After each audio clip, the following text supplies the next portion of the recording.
Welcome back. President Biden continues to shame anyone who has not been vaccinated, calling the Delta surge a pandemic of the unvaccinated, as his administration readies for more rules at any moment. Joining me right now is the third-ranking Republican in the House of Representatives. She is New York Congresswoman Elise Stefanik on the phone this morning. And, Congressman, it's great to see you.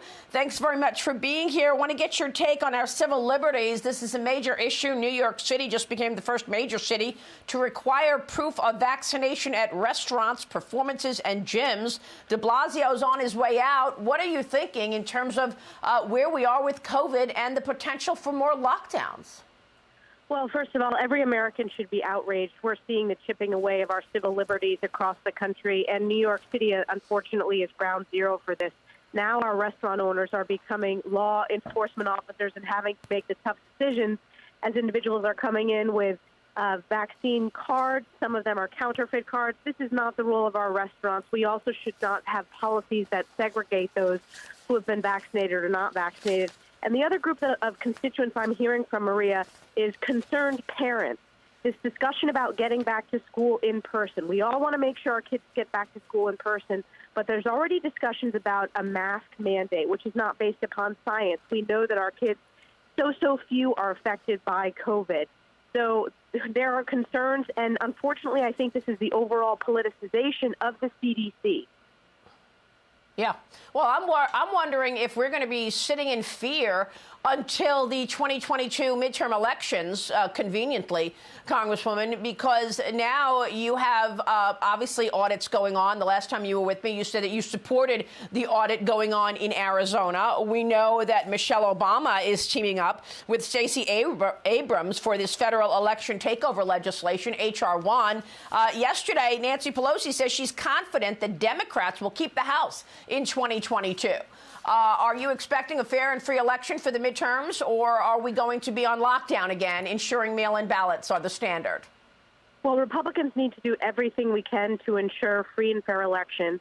That means passing election integrity and election security laws at the state level. And I think it's the height of hypocrisy when you have the Texas state Democrats traveling, becoming super spreaders of COVID, and they're traveling in opposition to a common sense election security bill that would ensure secure and integrity of elections in the state of Texas. So we need to make sure that we're doing this in all states and do everything we can to fight back against the universal mail ballots where there's no signature verification, where there's no voter ID. So I am concerned, Maria. This is why Republicans need to continue to speak out. Yeah, I mean, look, you had a Democrat Congressional Campaign Committee chair yesterday warning that it was a closed-door meeting for the party, and they said that he said if the midterms were held today, they would lose the majority because they can't win on policy. Well, he's exactly right. They are going to lose the majority, whether it's today or next November. Look at the Biden border crisis. Look at the inflation crisis across the country. Look at the unraveling of our civil liberties, the attacks on our constitutional liberties. The American people know that this is not the right direction. We're moving in a far-left socialist direction. We need to focus on economic growth, on reopening the economy safely, on ensuring kids get back to school, and common-sense policies, which is not what we're seeing from Joe Biden, Nancy Pelosi, and Chuck Schumer. All right, let's turn to Governor Cuomo. You are obviously representing New York and have a pinned tweet right now out saying you are calling for the arrest of Cuomo and, of course, an impeachment trial as well. His lawyers fought back yesterday. They took it to the mat. Here is one of them, Rita Glavin, on that presser we saw yesterday. Watch this. He is 63 years old. He has spent 40 years in public life. And for him to all of a sudden be accused of a sexual assault of an executive assistant that he really doesn't know doesn't pass muster. He needs to be treated fairly. And this would become, if you accept this report as is, without giving him the evidence, I tell you that is an irresponsible and a new standard for impeachment.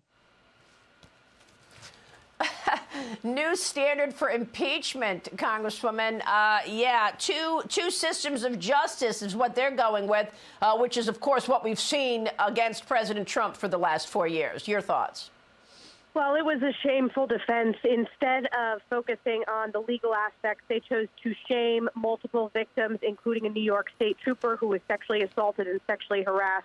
Look, this was an independent investigation conducted by the New York Attorney General that the governor asked for. Governor Cuomo asked for this investigation himself. He said he had full faith in this investigation. Over 175 witnesses, over 74,000 pieces of evidence. The evidence shows that he broke federal law, state law. In addition to the sexual harassment and sexual assault, there was illegal retaliation against the victims. In addition, Maria, this is not just when he was governor, but there have been instances where he sexually harassed women when he was HUD secretary. That's been out in the media as well. He needs to be impeached. The Democrats in Albany have been slow walking this up until this point. We have reached a breaking point. We need to make sure that there's equal justice under the law, and whether you're the most powerful elected official in New York State, laws apply to you just like they do to every other New Yorker.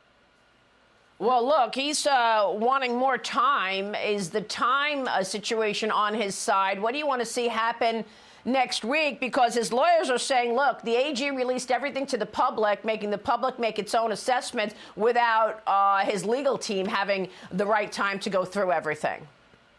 Well, the governor does want to use time as his ally. He is digging in, and they are looking for any opportunity for him to cling on to power. Again, they have been effective at bullying Democrats in the state legislature for years, not just the past few months. That's why it's very important that the state assembly and state senate start the impeachment hearings with alacrity as quickly as possible. And the New Yorkers have spoken. Over 75% of New Yorkers do not believe, they believe he should step down. If he doesn't step down, they believe he should be impeached. So this is crystal clear, but we cannot allow Democrats in the state legislature to slow walk this. Every voter needs to hold their state elected official accountable for how they move forward on this important issue. All right, Congresswoman, it's great to catch up with you this morning. Please come back soon. Thanks very much, Congresswoman Elise Stefanik. Hi, everyone. I'm Brian Kilmeade. I want you to do me a favor. I want you to click to subscribe to the Fox News YouTube page. This is the only way that I know for sure that you're not going to miss any great commentary, any great news bites, any great interviews coming your way on Fox. You can get it all here on YouTube. So subscribe right now.